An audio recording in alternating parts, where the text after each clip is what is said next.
Tim Cook has more than 30 years of experience working in higher education as an advisor, counselor, faculty member, and administrator. A native of Oregon City, he joined Clackamas Community College as president in 2018. A first-generation college student, President Cook understands how community colleges provide economic mobility for students in the communities where they live. He has a lifelong passion for helping college students achieve their dreams and works each day to remove barriers so that students can be successful. And I think that's universal. And we are very honored to have you at our forums quite often. Tim's been a regular attendee, and as I was talking with him a little earlier today, he goes, you know, this is where I get a lot of very current and important information that he can apply into his curriculum at the college. So thank you, Tim. And then Gail, let's tell people a little bit about you. Dayle. Excuse me, apologize. Dr. Dayle Spitzer currently serves as the superintendent of Oregon City School District, a role that she has held for 3 years. Previously, she was an assistant superintendent of schools, executive Lloyd director, elementary school principal, and classroom teacher. She is committed to expanding student opportunities through career and technical education. Very similar, as again, universal. And the one thing I'm really excited about, and I know that our speakers are going to touch on that today, is there's so much exploding in our educational field these days. Many students are re-examining their future career paths. Not everyone is geared up for a 4-year degree. Many students these days, starting in the junior high and then through high school, recognize that there are skills in the vocations, in the trades, whether it's being a plumber, whether it's being an electrician, whether it's being a welder. But these trades are universal. Those skills are very transferable to be able to go anywhere throughout the country when there's a fire, where there's a hurricane, where there's a flood. Those skills are in high demand, and they're well-paying jobs. And we thank the school district at the Oregon City High School and Clackamas Community College for recognizing that need and implementing those opportunities into your curriculum. So our hats off to both of you for that. So with that being said, we're going to start out with Dayle. You're first, and I'll give it to you.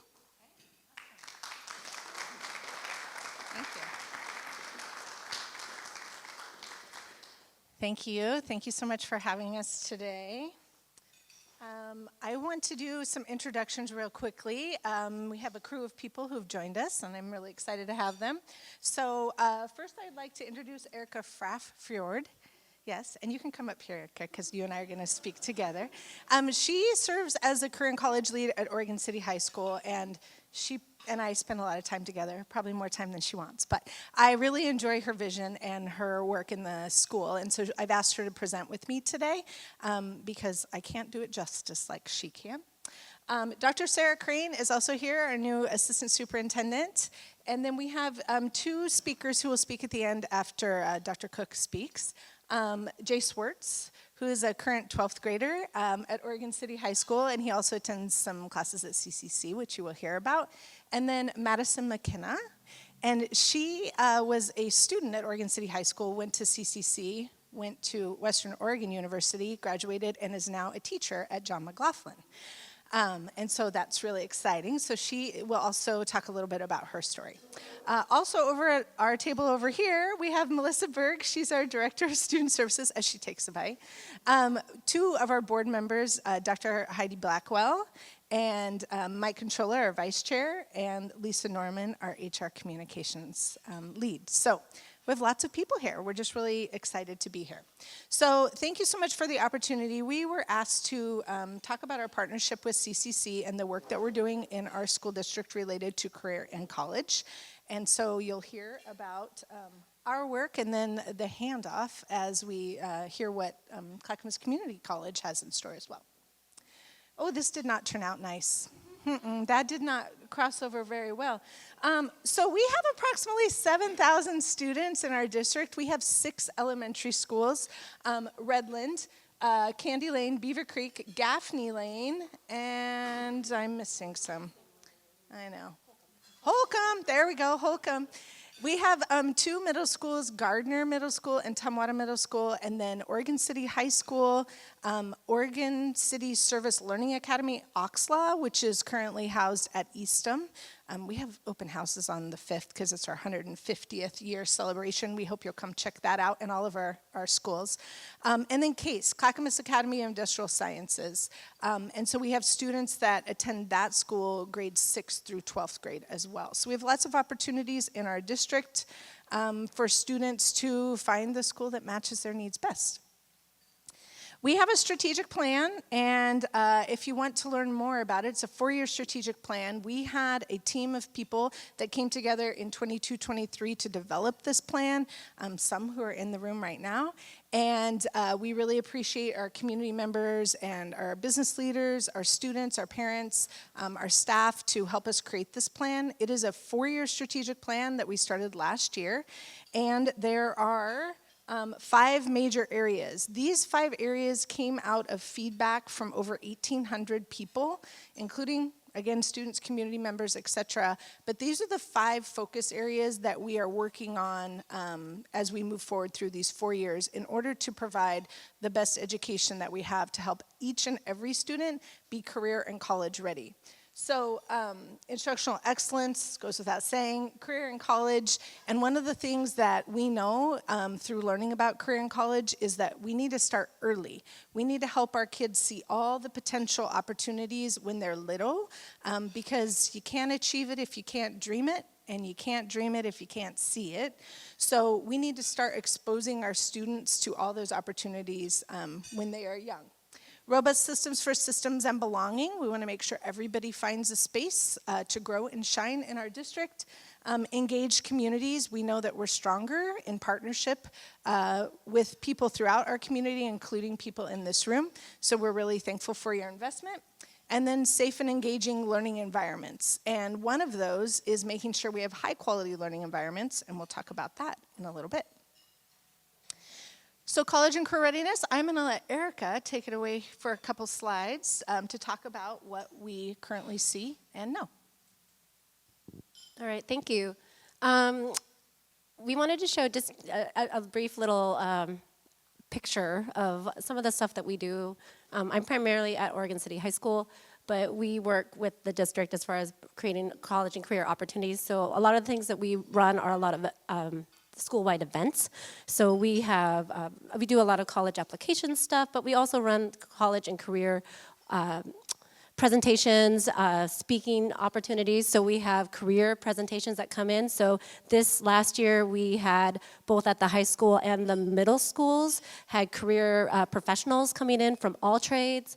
We had a professional skateboarder. We had like pretty much anything that you can think of. We tried to draw in from our community members and talk to students about what is it like to be in that career, is that a career that they've maybe never even heard of, or just exposing them to what is out there for them, and then what kind of education or training that they need to get into that career. We had a lot of opportunities there.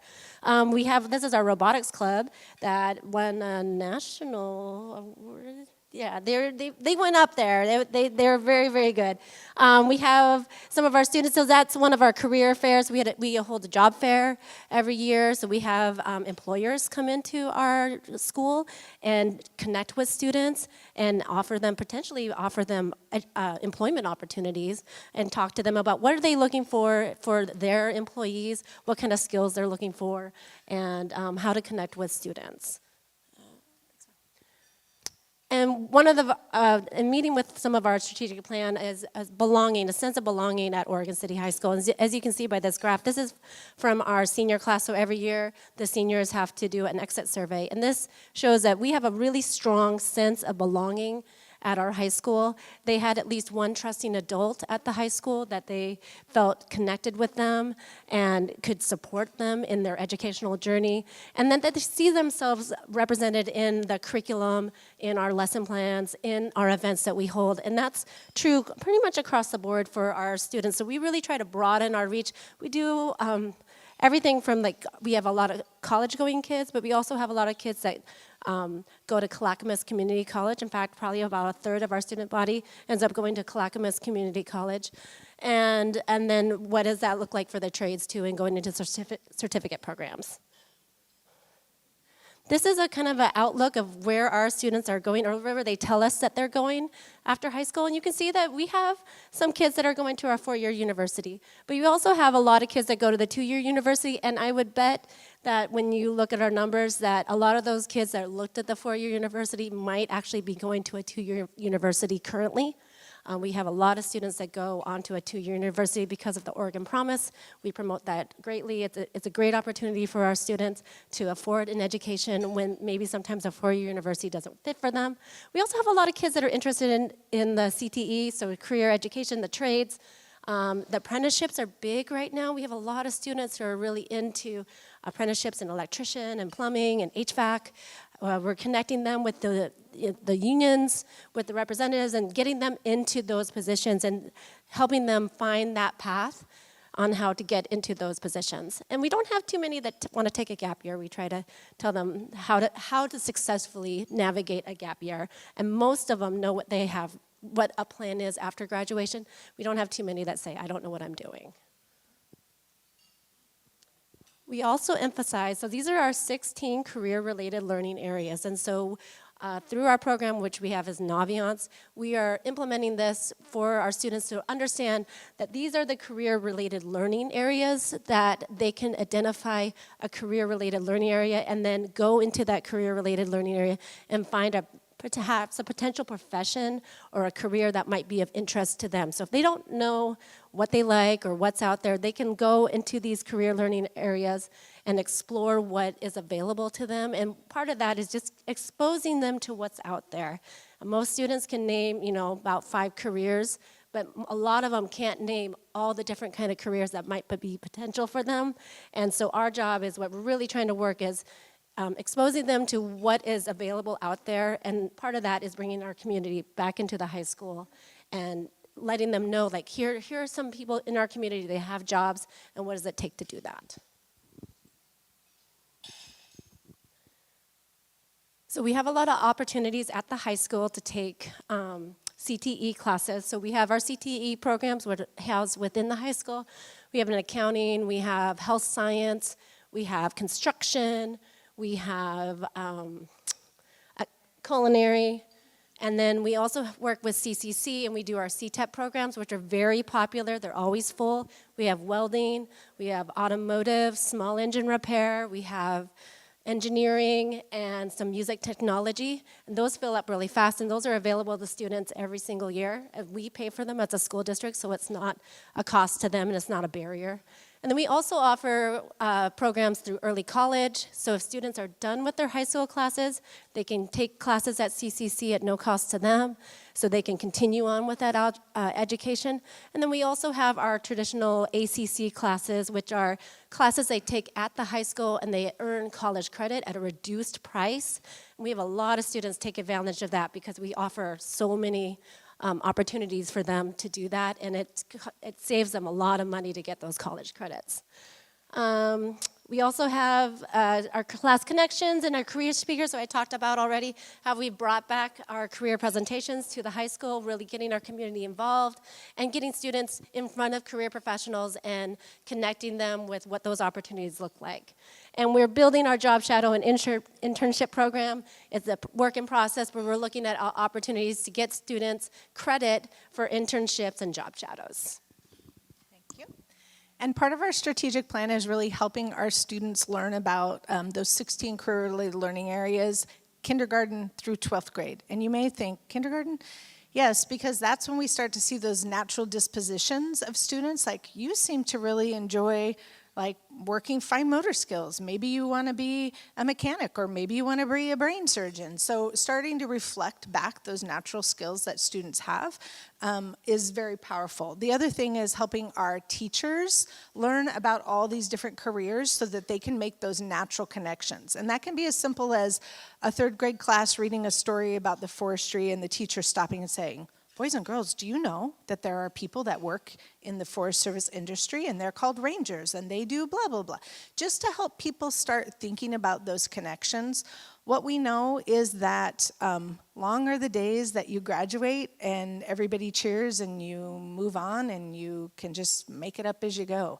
There's a lot of need for stackable credentials. We know that not everybody needs a four-year degree, and we don't want our students going on, taking on debt, pursuing a four-year degree if they don't have a plan for that. So that's where our partnership with CCC is really powerful, because it allows our kids, since we share a campus.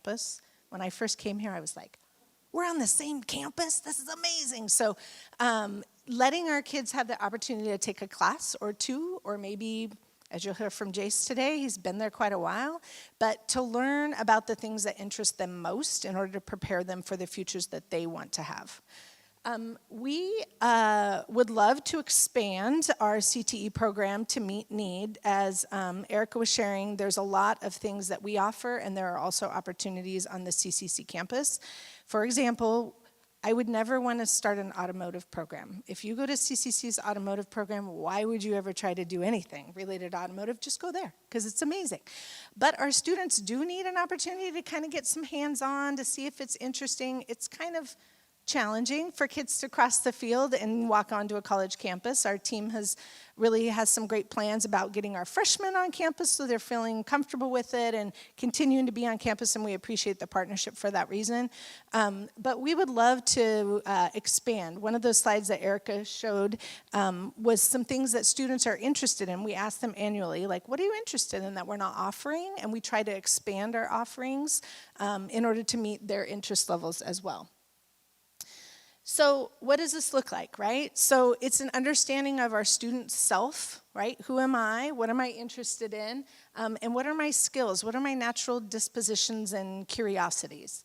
Understanding the path and the opportunities and the needs. We hear, I'm sure Erica more so than me, of our community members saying, we really need people with HVAC skills, or we really need people that are interested in, I don't know what you're hearing now, but she hears it. And so it helps us think about what are those high-wage, high-demand jobs in our current area, and what are the areas in which we need to support our students in going out post-high school and getting right into the workforce. Understanding those pathways and stackable credentials, I think it's an opportunity for our students. I know a couple students who are, like, for example, becoming like a CNA because they're interested in thinking about going into the medical field, but it's a nice step so they can kind of see, is this something I'm really interested in? They're working, they're getting experiences, and then they're moving on. So helping our students think about those first steps and the next steps. And then ultimately helping our students think about the opportunities here in our community as well as in Clackamas County. We want to help build responsible, employed, amazing workforce for all of us.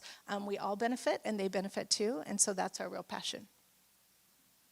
We are going out for a bond, and one of the things that is on our November bond is regarding CTE, doing some expansion at the high school as well as improving some of the resources and the tools and the items that are in some of our CTE programs. We always need to update those and keep them fresh. Our bond is part of a 3-year or 3-phase approach. The first phase started in early 2020 or early 2000s when we built the new high school, and it's now 24 years old. And then the second phase was middle school in 2018, and this is our third phase. It's predominantly for our elementary schools, which are original. Their average age is about 62, I think, average age, and they lack some basic things that we need. Heating, air conditioning, safety, security, some of those sorts of things. This bond was proposed from the Long Range Facility Planning Group, recommended it to a bond advisory group that also was created by community members, our students, our staff, and then they recommended it to the board, and the board approved to put it on the ballot for November. So it also has supporting CTE offerings throughout our district, as well as updating fields and grounds, those outdoor learning spaces, but also accessible spaces for community. So we would encourage you to check out some information. We also have people here that could answer questions at the end of our lunch today out in the foyer. So hopefully you will consider learning more about that. And then we have some people that are going to, we have 2 people that are going to speak, but I'm going to shift this and let Dr. Cook speak next.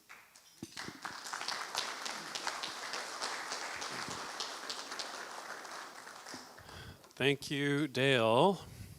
So I have to give some love to Oregon City High School, actually a lot of love to Oregon City School District. It was mentioned in my bio, I am a native here. I grew up Park Place. My folks actually still live in the same house they've lived in now for, gosh, almost 60 years. And so I went to Holcomb grade school. I don't know how new it was when I was there, but I went to Tumwater, what's now called Tumwater, and I graduated from Oregon City High School. And I tell people this all the time. I really feel like the education I got in the Oregon City School District really prepared me well for the work that I do now. I've always been very, very proud of that education and Oregon City.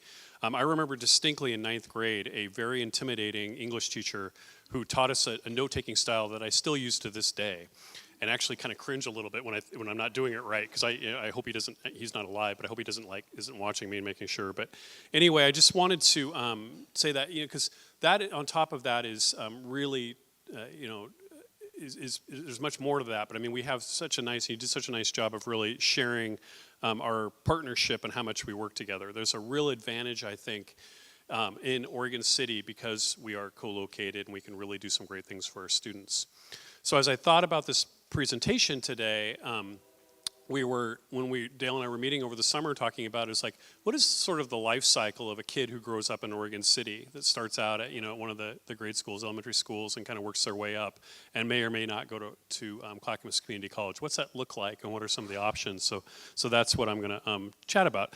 But first I wanted to, I always like to know a little bit about the audience, and I know some of you, so I've got some swag to give away, and there are some Clackamas Community College people here, so you don't qualify for this, but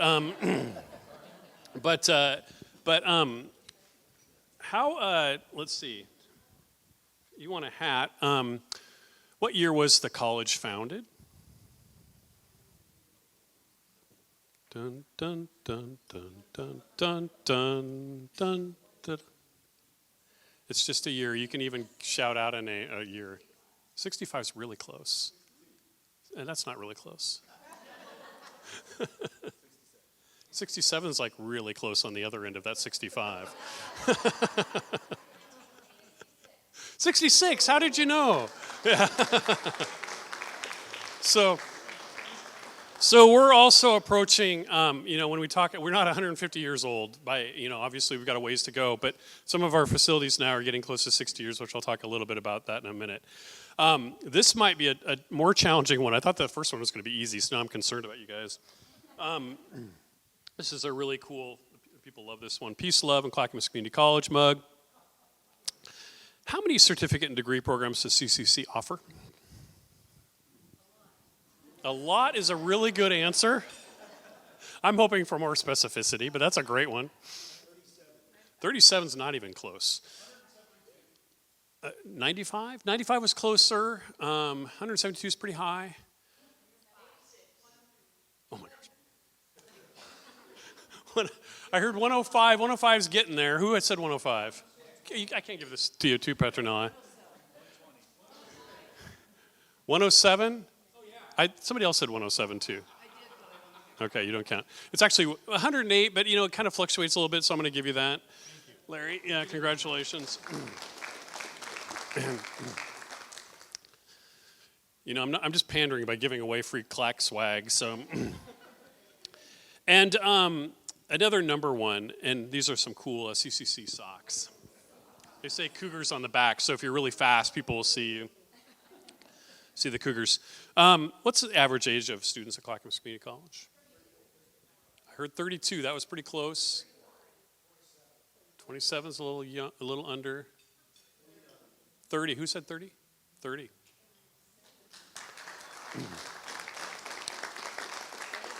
It's a little misleading. That's kind of the overall average, but about 22% of our students are high school students. And so when you look at our dual credit and the rest, and if you break it out by our students who want to transfer and work on that, it actually drops down to about 23.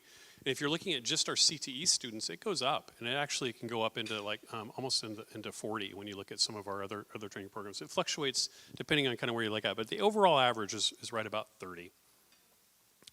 So as I said, what happens then?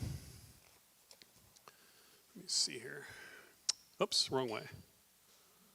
Matt, you told me how to do it and I messed it up, sorry. So I don't know how much you can see here, but thank you for queuing up. You know, there's several different ways that students in high school can get credit at the college. And so I pulled out just the Oregon City high school numbers for 2022. So this wasn't this last year, it was the previous year. And Oregon City high school students at that time earned 5,299 college credits and saved about $572,000 in the community, because those classes typically, there might be a little bit of a fee, like a $10 fee. Oftentimes, I don't know if you guys, the school districts pay for those or the students do. Sometimes those are waived. And those are typically taught by high school teachers who've been certified by the college teachers to do those. So those are the ACC, Advanced College Credit classes we take. But the cool thing, as was mentioned, we share a path. I mean, we're basically, connected on that. And so Oregon City has an advantage over all the other school districts in Clackamas County in this sense that students can literally walk across the parking lot. Yes, it's challenging. It's a little intimidating. And so we work on that. We try to make it friendly. But it's literally walking across. So while, many other schools could take advantage of things like small engine repair, the automotive, some of the, the makerspace classes, some of these labs we have, welding, it's not as easy for them to do as it is for Oregon City High School. So these are just, you'll see just a whole wide array of opportunities, and some of these are traditional transfer classes that they could, transfer on to Oregon State or U of O or somewhere, and others, of course, are CTE classes that they can take as well. So really a nice opportunity while they're in high school. And as I mentioned, about 22% of our students are what we call dual credit, our high school students. Last year, we looked and saw that currently, at this time last year, or last year overall, about 449 students who had previously attended Oregon State High School at some point, so it could have been 10 years ago, 20 years ago, but were currently enrolled and taking credits at CCC. And so, I mentioned there's 105, it's actually, so that's my error there, to 108 when we've got that. But we don't always just partner too on just classes. Last year we signed an agreement where we share facilities. So for example, Oregon City School District uses our community space as their boardroom. And we share like outdoor facilities like the track and the rest. We have a women's soccer team. We don't have a soccer field, which is surprising, but we don't have a soccer field on our campus, and so we use the one at the high school, at the campus there. And so there's these, and then Dayle and I meet often and talk about other ways that we can work together and really benefit the community here. But there's, it's more than just proximity that we have. It's really just a desire, I think, to work for the betterment of everybody here in Oregon City. So beyond kind of those numbers, this is a slide of many that I have. I say this every presentation I give. Communities quite literally are our middle name, and we do what we can to really collaborate and work with community. Many times, and you mentioned this too, the thing for students is to get an opportunity for an internship, to be able to really job shadow, to possibly find out more about work and the rest. So we do these, as I said, there's this, we could do quite a bit more here. And Julie, I saw Julie somewhere. Maybe I didn't see Julie from our first. Okay, she's not here. We've got a few folks from Clackamas here, but that's always working and always adding more partners, because that's a crucial part of what we do. And these are some of the ones that we've been highlighting recently as well. The Clackamas County Children's Commission offers their Head Start and Early Head Start on our campus, and we work with our early childhood education program on that. Many of you know that the Oregon City Farmers Market moved on to our campus last year. It's been a huge success. I was telling people earlier that you come to our campus on a Saturday and it's hopping. I mean, not just the market, but there's a lot of things going on. Martha Spires is the interim executive director of Clackamas Volunteers in Medicine. Used to be the full-time executive, also co-chairing the PAC for CCC. So thank you for all you do. But that has been just. I know I've talked to this group about this before, but having that free clinic on our campus is such a benefit for the community, such a benefit for the college that we're thrilled about that. And I'm going to talk a little bit more. Oh, and then the Y. The Y MCA, we used to offer childcare on our campus full day and half day, and they stopped doing that. But what they did start doing, which our students actually needed more, is our students said, we only need like a couple hours when I'm going to class or if I'm need advising or something like that. I can't afford a full day, and I don't need a full day or a half day. And so the Y now offers drop-in childcare. I call it like the IKEA or Fred Meyer model. You drop your kid off while you go shop. They drop their kid off and go take a class, and so that's been a really cool partnership with the Y. This is important, and last year I gave a much longer, Jeff Schaefer, the VP, and I gave a much longer presentation on the economic impact, and so I have a lot more detail on this if you want it, but I thought I'd come back and remind everybody about the economic impact that the college makes on the community. So this is getting a little dated now. It's from 21-22, so it's been about 3 years since we've done this study. But we added $314 million in income to the Clackamas County economy.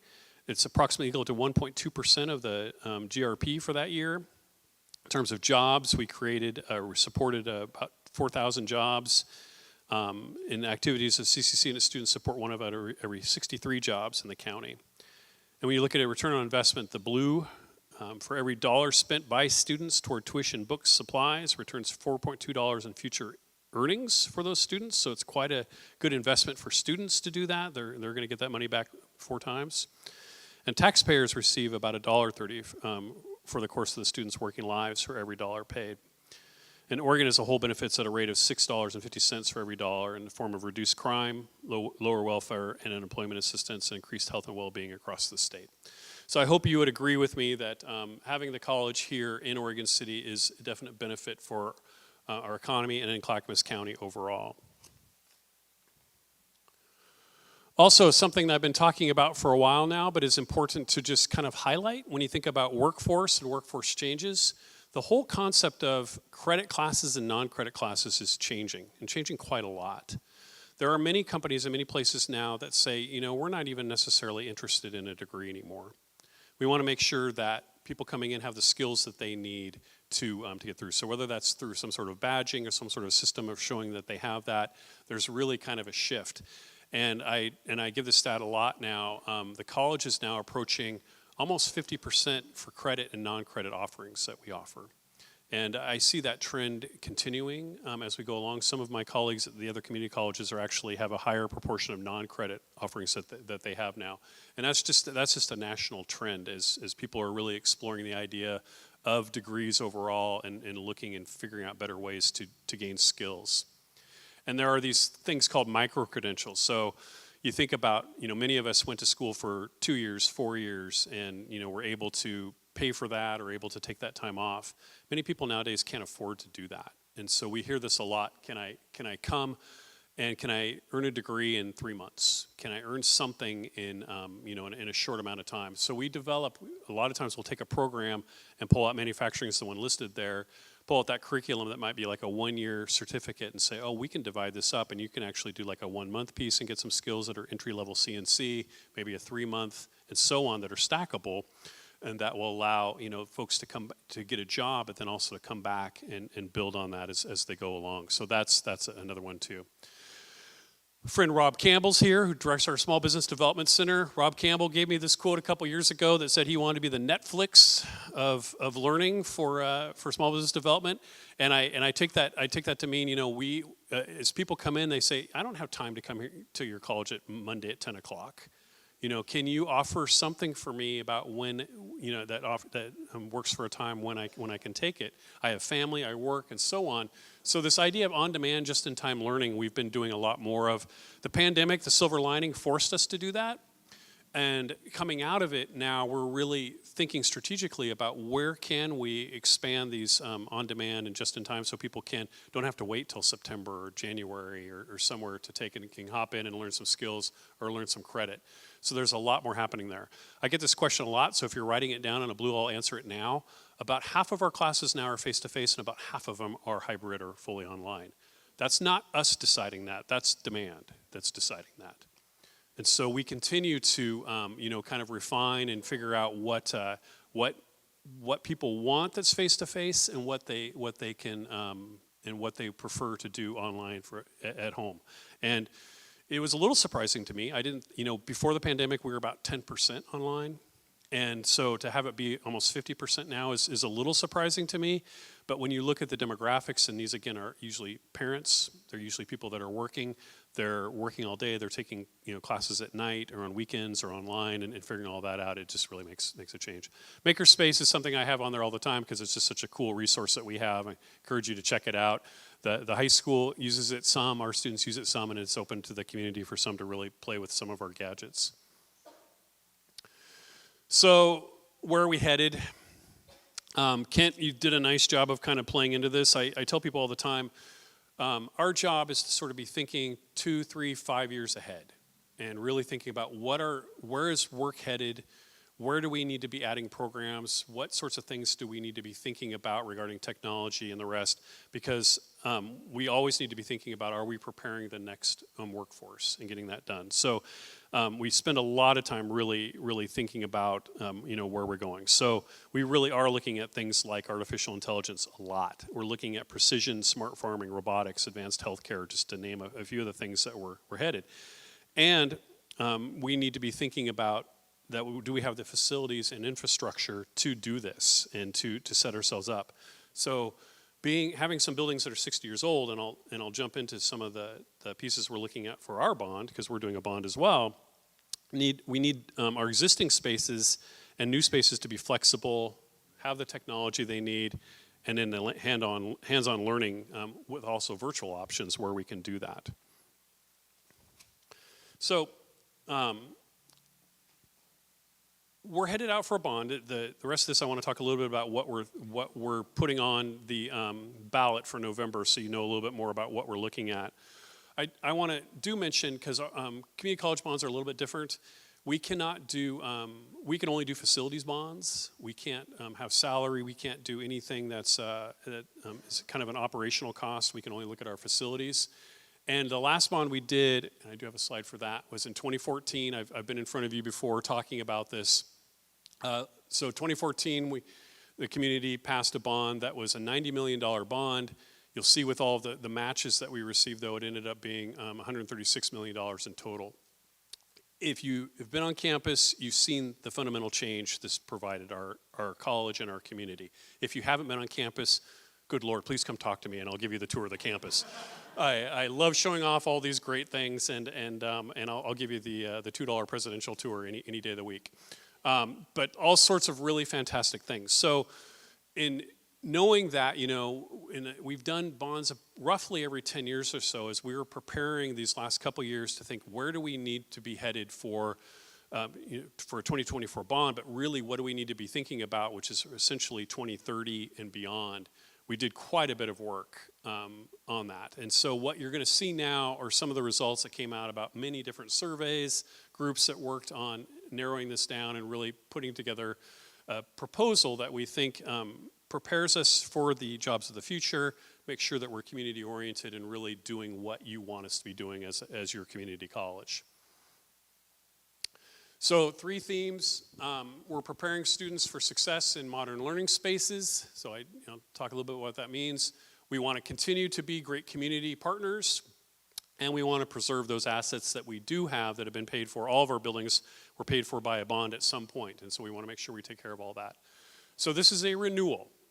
It's 25 cents per thousand renewal that we're looking at, and the way the numbers come out now is that it would net us approximately $120 million without raising that existing tax rate. So what will that buy us? One of the exciting projects that we're looking at is what we're calling a Natural Resources Center of Excellence. And so if you think about Clackamas County and the number of small farms we have, family farms, folks that are doing something around agriculture, farming, so on. There's really, horticulture is already one of our largest programs and one of our most in demand, as is wildland fire. And so this would allow us to create this center of excellence. They're currently housed in literally our oldest buildings, and they make do and they make it work, but I think we could do a lot more. The exciting part about this that I've mentioned in the past is the Clackamas County OSU Extension approached us about 2 years ago for some space on campus, and we came back and said, well, what if you came with us on a building? And we co-designed a building for OSU Extension and CCC. And so there's some pretty exciting opportunity. They're going to bring some financial resources to that, where we can cross over with things like the tree school that they do with our arboriculture program. We already do a lot of small farm programming with them and a number of other areas. So there's a natural partnership there, but having us both in the same building on the same campus would be really pretty amazing. Wildland fire continues to grow, as I said, and so there's just some pretty exciting opportunities there. And then welding is such a high demand program, and it's literally in one of our oldest ones. So being able to expand our welding department and our facility is important for everybody. First of all, we can't keep welders before they graduate because there's such a high demand that they get offered jobs, and we just don't have enough space right now to train the other ones that want to come in. So we turn out as many as we can, but we could do more.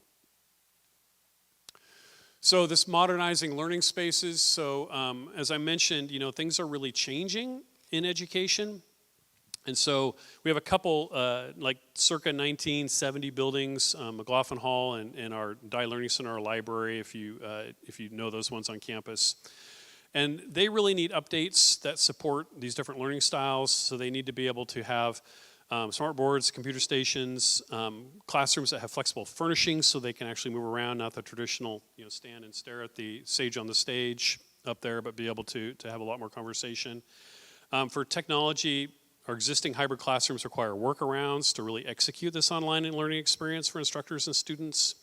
So if this does pass, we're going to be able to create some technology-enhanced classrooms and be able to really be in a position where you can learn anywhere at any time. So you could be in a classroom learning face-to-face, but also perhaps some folks are going to be online, like a Zoom like we have now, but be able to interact or to be able to record this and use that later.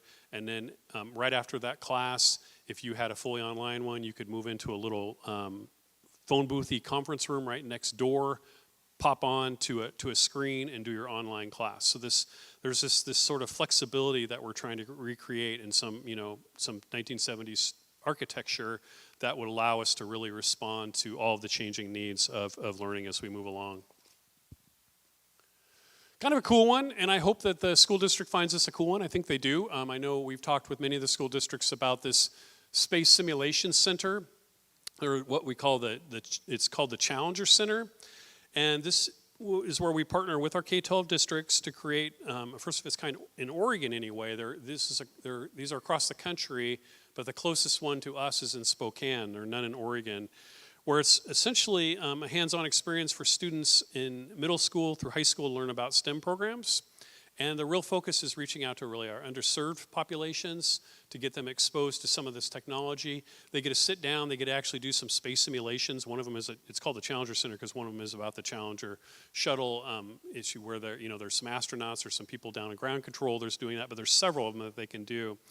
And it gives the focus for middle school and high school students to look at these and get explored to that. But it also, of course, gives them some exposure to the college, as our faculty and as our students would work with them and build programming around this. It's really a great opportunity for us to collaborate even further with Oregon City School District and others.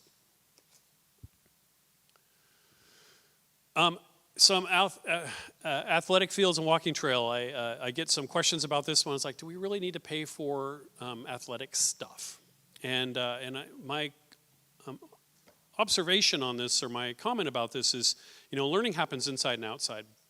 And we do quite a bit, not just with our athletic teams, because we have those, but there's quite a bit of education, health and physical education that happens on our campus.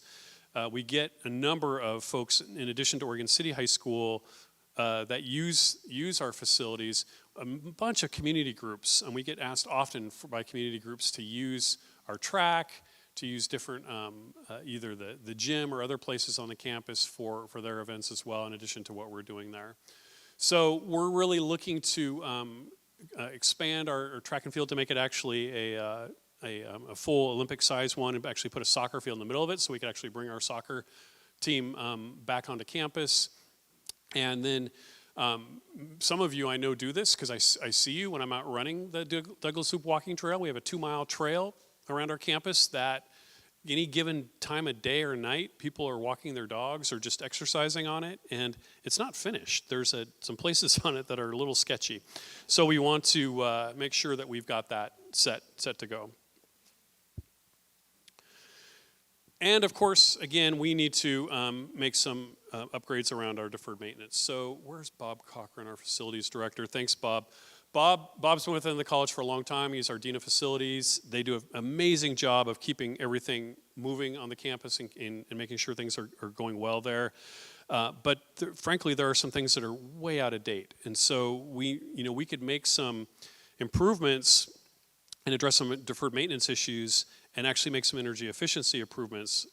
One of the big ones is we could replace our central heating and cooling plant, which currently, I mean, you're seeing the boiler there, and then if you've ever been on campus, there's this beautiful kind of fountain that is actually our cooling center. It actually, that water is like a swamp cooler, a huge swamp cooler for 4 of our buildings.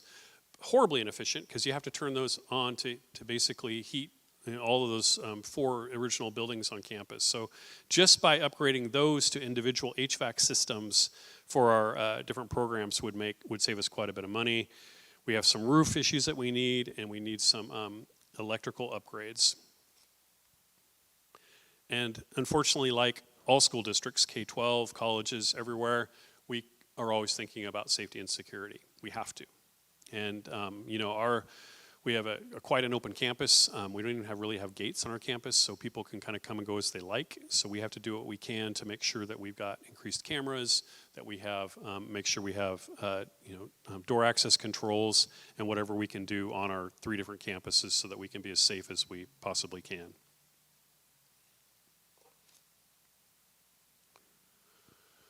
So this is often a trivia question too, is how many people have ever been on our Wilsonville campus? I won't ask because it's usually a small number. But when we talk about, and thank you for this, you teed me up really well. Apprenticeships are huge in high school and otherwise. And so people are often surprised to know that we train about 1,400 apprentices every year. And that's everything from electrical to plumbing to taping to, clean energy. I'm going to forget. We've got about 12 different programs that we do. The Wilsonville campus is where many of those are held, and the way apprentices work is they're working with a tradesperson during the day, and they take their classes at night. If you go to our Wilsonville campus at night, you won't be able to park. It's just packed. And so we're really looking at ways to see where can we expand that space and create some more workforce and apprenticeship opportunities for there. So because that continues to grow, it continues to be a really important part of what we do. So there's also other opportunities there that campus is about a mile from Oregon Tech, so we talk a lot with them about how we can articulate better, as well as the Wilsonville School District. Mentioned this before, so you saw in that 2014 slide that we were able to leverage, from 90 million to 136 million. With Oregon State, they've pledged at least $10 million to bring to some matching funds for us. The state of Oregon will match $8 million per building. So we've identified the Wilsonville building and the Center of Excellence building as potential. So there's 26 million there. And then I was just talking again to Senator Merkley's office yesterday, pursuing federal dollars for either the Challenger Center or additionally to support our Center of Excellence. And we'll continue to pursue things like that. We've been very successful in the past, and we continue to be with a lot of federal grants. So again, this is a renewal, 25 cents per thousand. Average homeowner assessment there is about $7.22 per month. I will at this point thank Joe Crenshaw, our board member, was introduced. Wade Hathorn is another board member that's here, and also the co-chair of our PAC with Martha. And so I don't know, Wade, if you wanted to come up and make a statement or, okay. Mm-hmm. Okay. And proud to be part of CCC, right? So the ask is pretty simple. Yeah, online. Let me get you the mic. Yeah. Well, sure, Katie. Katie's the one that always messes me up, right? So, thank you, Tim. I'm joined today by my co-chair, the fabulous Martha Spires, right? So thank you very much. But as Tim pointed out, the bond is very important to not only the present day, but the future of the community college, right? The 2014 bond changed the face of the community college, and this next bond will change the future of the community college, right? And the ask is pretty simple. The ask is vote yes for the measure, right? And so I've left you some material on your table with further information about how to find out additional details about the bond. But we'd also love for you to participate. So if you'd like to volunteer, donate, become part of the bond campaign, we would love for that to happen, right? If you want to write a letter to the editor in support of that, we would love that as well too. Or allow us to come and share some space with you and your business and stuff. So I'm going to leave a sign-up sheet out front, and if you want, you can even just drop me your business card. I'd be happy to get in touch with you. But we need your support. That's how this happens, right? We can't do this without that, and it's so vitally important. This is about putting people to work for the next 10 years. Thanks, Tim. Thank you. Thanks, Wade. So that's it for my presentation. As I mentioned, I was really excited about this idea of this kind of life cycle of a student through Oregon City, through Clackamas and beyond. So I'm really excited that we have a couple students that are able to talk about that. So Dayle, I don't know if you want to introduce them, and we can kind of go from there. Thank you, everyone.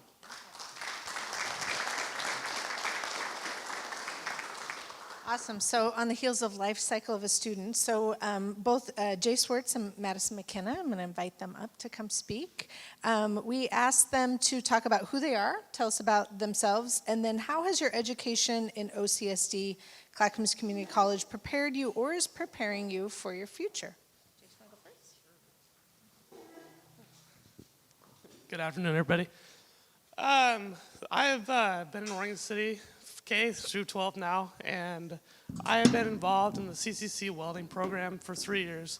So I really like it a lot, and by the end of it, I will come out with certifications in MIG, stick, and TIG welding, which would, if I choose directly the day I graduate, hopefully get a job the next day.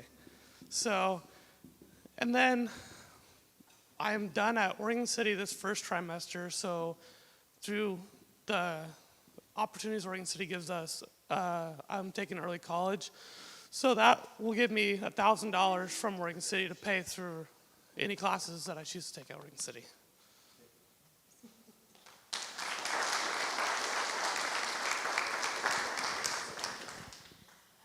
Oh, staying up here? All right. Hi, my name is Madison McKenna. I am a Oregon City High School alum. Also went to CCC, went on to Western Oregon, and then I am back in Oregon City teaching at John McLaughlin for 5th grade. CCC was my stepping stone of getting me into college. I was a first-generation college student. I had no idea where to start, what to do. And so through the program at Oregon City High School with Erica, having advisors come in from CCC to help me on the right path of where I wanted to go. First off, I wanted to do medical. I was like, radiology, yes, that's my jam. Got into the hospital, started doing volunteering. I was like, yeah, no, this isn't it for me. CCC has a bunch of great classes of introductions. So I went into education. I was like, you know what, why not? I love learning, I love school. And so through that, I was able to also volunteer in John McLaughlin and get some more experience in that way. And so that was super helpful, and the teachers and professors that were there were able to help guide me to where I wanted to go. And the advisors at CCC had also partnered with Western Oregon and were able to lay out the exact classes that I needed to get to where I wanted to go. And from there, now I have my master's degree. So I'm very excited about that and being back in Oregon City District.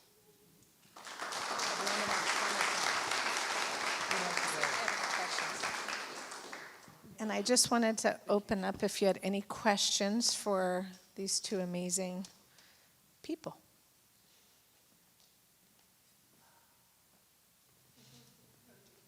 Sure. Yeah.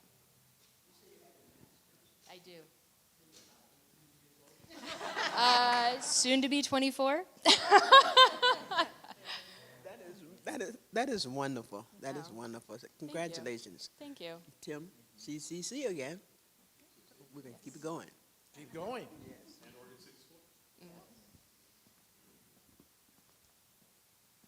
All right, well, if we don't have any questions for our students, Dayle, if you'd like to go ahead and stay up there, and Tim, if you'd like to come on up. The blue cards on your table are question cards, and we've got a few from some of the attendees already. So if you do have a question for either Dayle or Tim, go ahead and fill out that blue card. Someone from the Oregon City Business Alliance will come around, just lift your hand up, we'll grab it, and then we'll get it read for you. All right? So, but before we do that, I want to thank both of you for excellent presentations today.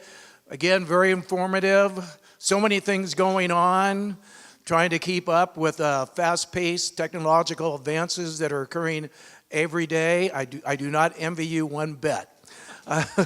But thank you very much for providing the PowerPoint slide information today. And if any of you want a copy of the PowerPoint slides, we will make that available to you.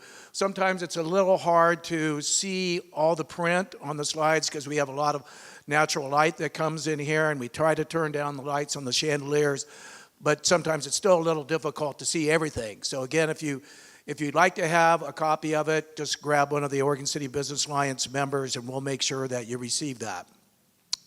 Okay, with that being said, one question. I noticed in 2014 the bond was for $90 million, and then you had others that came up with matching funds or additional funds. This go round, it's $120 million, but the amount that each taxpayer pays is the same. So how does that work?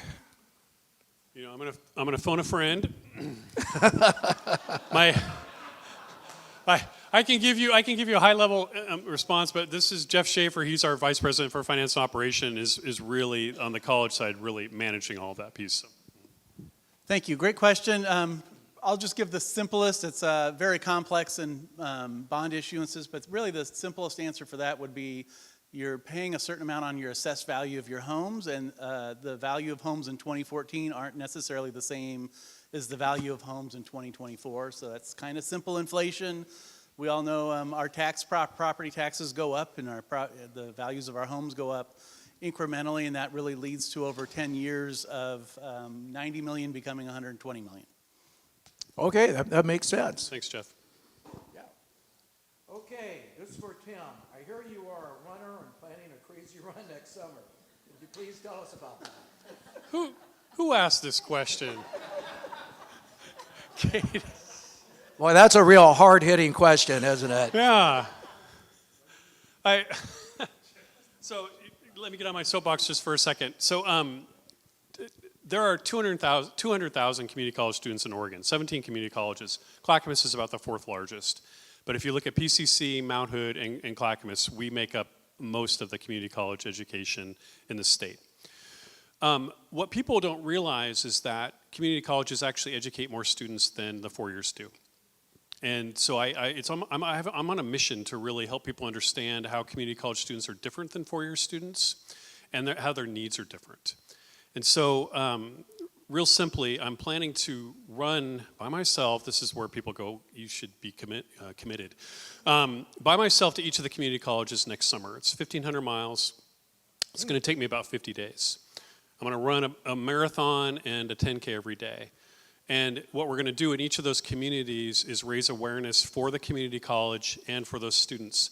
So not fun facts, but over 40% of our students, I know it's true in the school districts as well, are food insecure.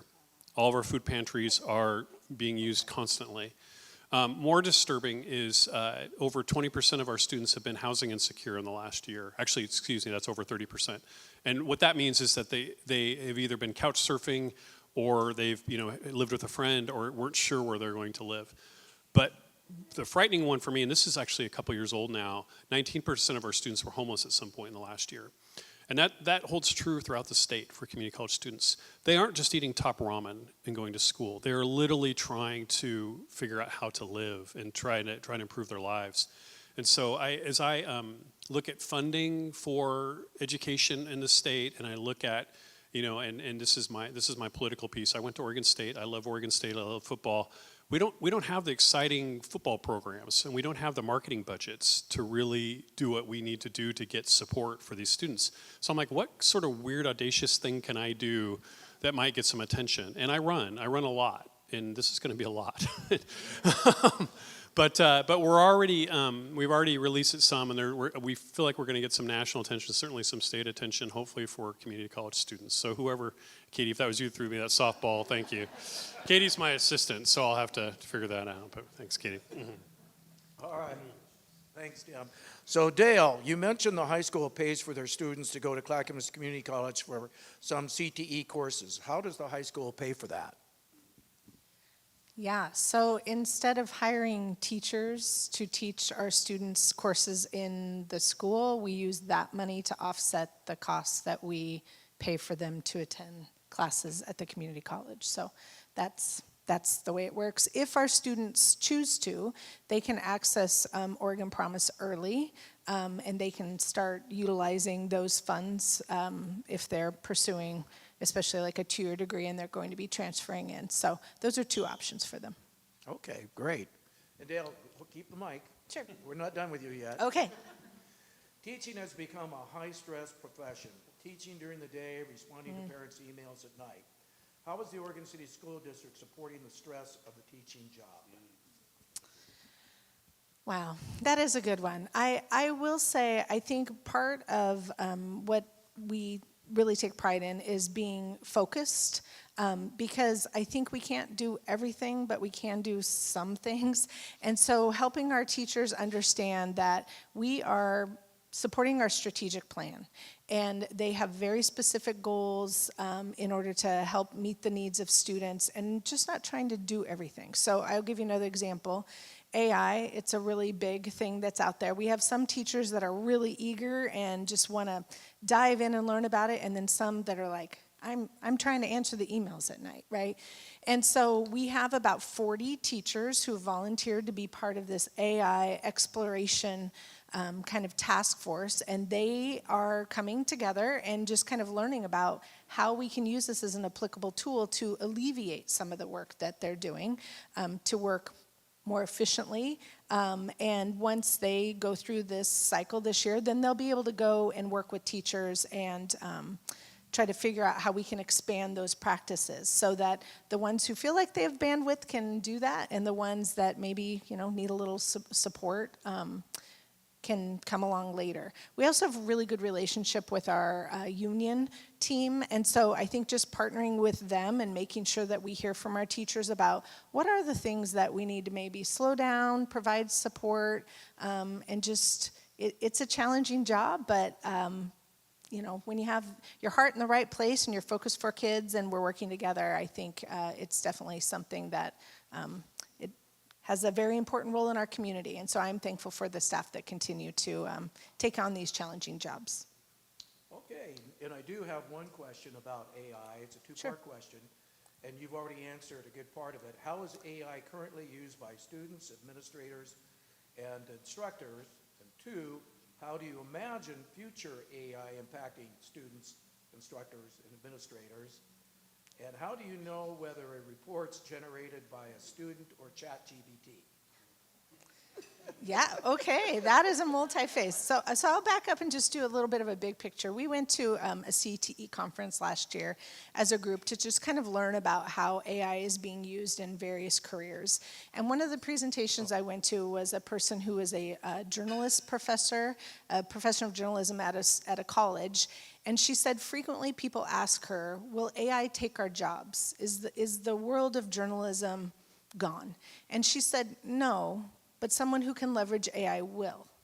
And so I think it's really having that concept around how do we use it to do some tasks that maybe don't require a creative endeavor, perhaps. One of her examples was in the world of sports, we don't need to write a sports article about who won the game. That we can just plug that in, AI can split that out, who who scored in the second inning, what have you. But the interest stories of the people, the way that the team is working together, those are the things that our journalists can now go out and do. And so it's an area that we're all kind of learning about. I know it's a challenge at the school level. Is this really students' work or not? I think some of that is making sure that we're having students show what they can do in front of us. So having students write in class instead of asking them to go home and write an essay where they might be tempted, and creating different kinds of activities where students are leveraging AI. I was in a classroom where a teacher said, I want you to basically ask AI to create a paragraph, and now I want you to change the audience. Now I want you to change the outcome in terms of encouraging them to believe this way instead of that way. So it's teaching people how to use the tool, and it's all a new area for us. So we are learning together and really bumping along and trying to figure out how to use this tool for the benefit of the work we do. Excellent. I think it is a resource. Yes. It's not the end-all Right. of replacement. It's a resource when utilized to accomplish more objectives, more growth and expansion. Yes. Mm-hmm. Okay. Bend Community College partners with Oregon State College or University. What four-year college do you partner with? Are all CCC class credits transferable to a four-year college? No. We partner, here's the good news. We partner with a lot of schools. Portland State's our primary partner, but I will say that we hear from a number of students that while it may be hard to cross the parking lot from Oregon State High School to CCC, it's a lot harder to go from CCC to downtown. And so that is a barrier that we work on with Portland State often. I went to Western Oregon as well. We get a lot of students that go to Western Oregon. We get a number that go to Oregon State, WSU, and then many of the privates that they'll end up as well, depending on again programs that we do there. Do all credits transfer? This is the bad news, and the frustrating thing about Oregon in the sense that there's not an overall statewide system for higher education. They're all supposed to transfer. There's something called the AAOT, the Associate of Arts and Oregon Transfer Degree. But I'll just be frank, there are two large schools in this state that decide with some degrees about which credits they'll take and which they won't. And so we've gone to them, we've gone to our legislators and talked in the past about how challenging that is. There is some legislation around fixing that because it shouldn't be that hard. It should be that if you get these credits, they transfer. What we tell everybody and what we do, I think pretty well, and you mentioned this, is that we work with the schools, and as soon as we know, you want to go to Oregon State, you want to go to U of O, in this program to work with advisors there and make sure that they're on the right track. But not everybody knows, and you might change. You might change your major, and then it's really making sure that those things are on track. Nothing more frustrating than spending a quarter or even longer and have credits not transfer over after you've earned those. So it's a mixed bag, I guess, is the answer to that, and it's something we constantly work on. It's a huge frustration of mine. It's a real inequity issue. Okay, thank you. I believe right now you are saying, Tim, that the community college actually have more students than the four-year universities. Overall. And I believe you have about 26,000 students between Harmony, Wilsonville, and Oregon City. Is that correct? Closer to 20,000. 20,000, Yeah. okay. Yeah. And the caveat there, so I tell people 20,000, like, wow, that's a lot of students. I'm like, yeah, that is a lot of students. But the difference again in community college is most of those aren't full-time students. If somebody goes to Portland State or Western Oregon, it's probably going to be going full-time or a little closer to that. Many of our students are taking a class, maybe a couple classes. And so when you look at the equivalent, what we call the FTE or full-time enrollment, it's closer to about 5,500. If you were to, conglomerate all of those students and make each one, or make it into a full-time student, it's closer to 5,500. But if you're counting heads, it's about 20,000. Which is a lot. It's a lot. That's quite a few. No question. Yeah. Especially just in this area. Yeah. Right. Yeah. So the bond can only be used for facilities. You said it can't be used for salaries and Correct. uses like that. So if you get the $120 million plus additional funds from the state or elsewhere, what facilities would you add? So that Center of Excellence in Horticulture would be the primary one that we would add. And then the Wilsonville campus, we've gone back and forth. We probably wouldn't add another building. We have space to, but we'd probably add on to that building. And then the rest of the facilities, it's really using our existing resources and remodeling and making sure that we're either upgrading the roofing or the HVAC, or just remodeling some of those classrooms. The best way I have to explain it, many of you have been in a classroom with 40, 50 seats, 100 seats in it, staring at the front board. That just doesn't happen anymore. And so we've got all these larger classrooms that we could really go in and remodel and make into 10 seats, 20 seats, flexible kinds of spaces that we could do a lot of different education in, and really use our existing buildings. So that's what that would go for. Okay. And recently there's been some news about the Environmental Learning Center. You've got a new executive program director in Heidi Campbell. Heidi Blackwell. Dr. Heidi Blackwell is in this room. Yeah, wearing Blackwell. several hats here today. Yeah. Excuse me. I was close. I got the Heidi part right. Well, Heidi, through Tim, what new programs or what exciting things are you doing with habitat restoration? You don't even need to go through Tim. You can just tell.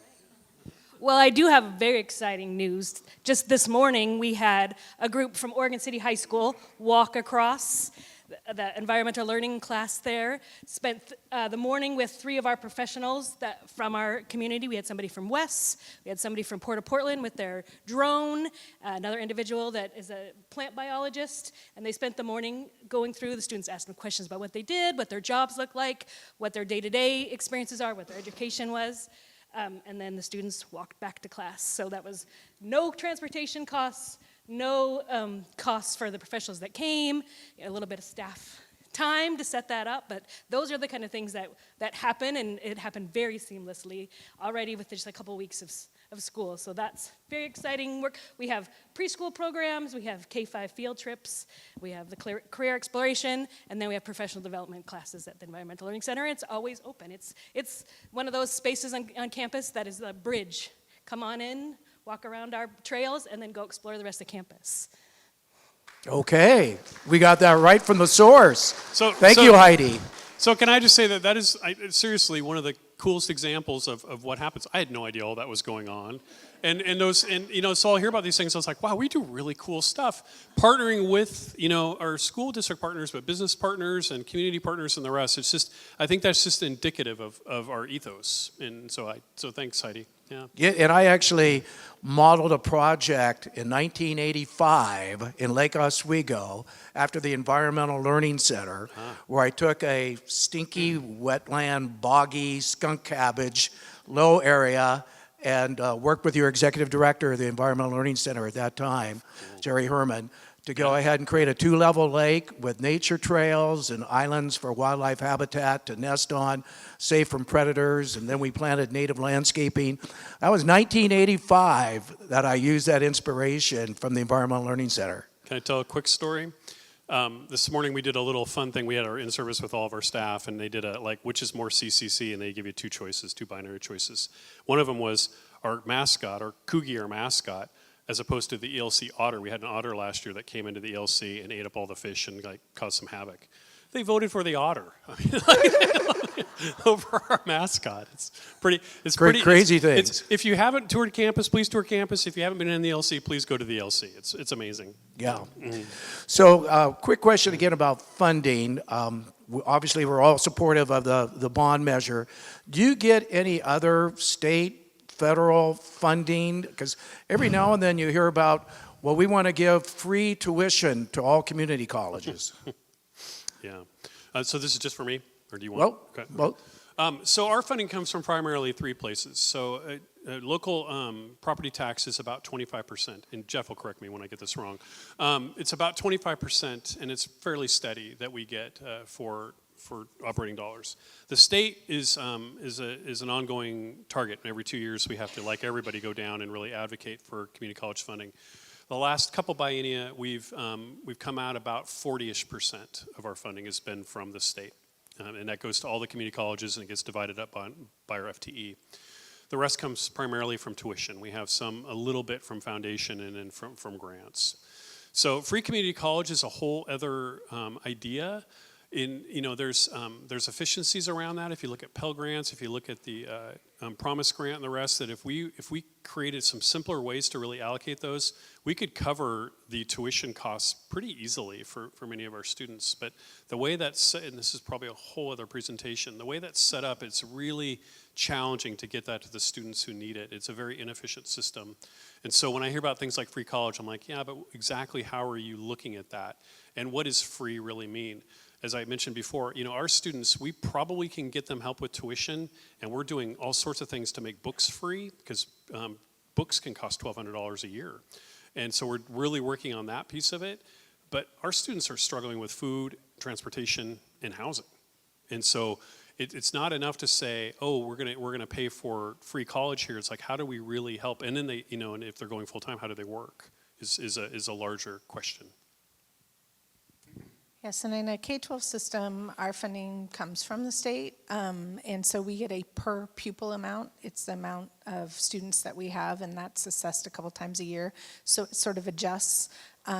We also get some grants, especially like a Title I grant that comes from the federal government. It's targeted for students experiencing poverty, but our funding currently, and I encourage you to look at our budget online, we spend about 80% of our funds directly on staff. So whether they're bus drivers, teachers, paraprofessionals, nutrition service workers.